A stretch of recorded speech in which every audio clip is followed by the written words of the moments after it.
നമ്മുടെ രുചി യാത്രയുടെ അവസാന ജില്ലയിലേക്ക് സ്വാഗതം. നമ്മൾ ഇന്ന് ചെയ്യാൻ പോകുന്നത് പത്തനംതിട്ട സ്റ്റൈലിൽ ഒരു മാമ്പഴ പുളിശ്ശേരിയാണ്. പത്തനംതിട്ട മാമ്പഴ പുളിശ്ശേരി മധുരം, എരിവ്, പുളി എല്ലാം ചേർന്ന് നല്ലൊരു കോമ്പിനേഷൻ ആണ്. നമുക്ക് നേരെ വീഡിയോയിലേക്ക് പോകാം. ചൂടായ പാനിലേക്ക് അല്പം വെള്ളം, 5 മാമ്പഴമാണ് അതിന് വേണ്ടി എടുത്തിരിക്കുന്നത്. കറിവേപ്പില, ഉപ്പ്, കാശ്മീരി മുളക് പൊടി, മഞ്ഞൾപ്പൊടി എല്ലാം നന്നായിട്ട് ഇളക്കി കൊടുത്തു. ഇത് നമ്മൾ 20 മിനിറ്റോളം കുക്ക് ചെയ്തെടുക്കുന്നുണ്ട്. ആ സമയം കൊണ്ട് നമ്മുടെ മിക്സിയുടെ ജാറിലേക്ക് പച്ചമുളക്, ചിരകിയ തേങ്ങ, സാദാ ജീരകം. ഈ സമയത്ത് മിക്സിയുടെ ജാറിലേക്ക് കോക്രോട്സ് ഇട്ട് കൊടുക്കാൻ പോവാണ്. കോക്രോട്സ് നാച്ചുറൽ ഓർഗാനിക്സ് കൊണ്ട് ഉണ്ടാക്കിക്കൊണ്ട് എനർജി നിലനിർത്താനായിട്ട് സഹായിക്കും. കോക്രോട്സ് കൂടി ഇട്ട് കൊടുത്ത് ആവശ്യത്തിന് വെള്ളം തളിച്ചു കൊടുത്ത് ഫൈൻ പേസ്റ്റ് ആക്കി എടുക്കുകയാണ്. ഈ ഒരു പരുവത്തിൽ മാമ്പഴം എല്ലാം നന്നായിട്ട് കുക്കായിട്ട് വന്നു. ഫൈനായിട്ടുള്ള കോക്രോട്സിനെയും തേങ്ങയുടെയും പേസ്റ്റ് ഇട്ട് കൊടുത്തു.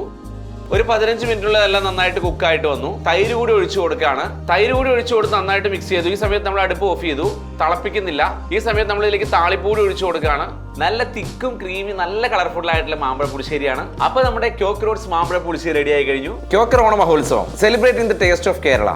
ഓരോ ജില്ലയിൽ നിന്ന് വ്യത്യസ്തമായ ഓണവിഭവങ്ങളാണ് ഒരു ന്യൂട്രീസ് ട്വിസ്റ്റോടെ ഈ യാത്ര നമ്മൾ തയ്യാറാക്കിയത്. നിങ്ങളുടെ ഓണം കോക്കറിനൊപ്പം സ്വാദിഷ്ടമാക്കൂ. എല്ലാവർക്കും ഹൃദയം നിറഞ്ഞ ഓണാശംസകൾ.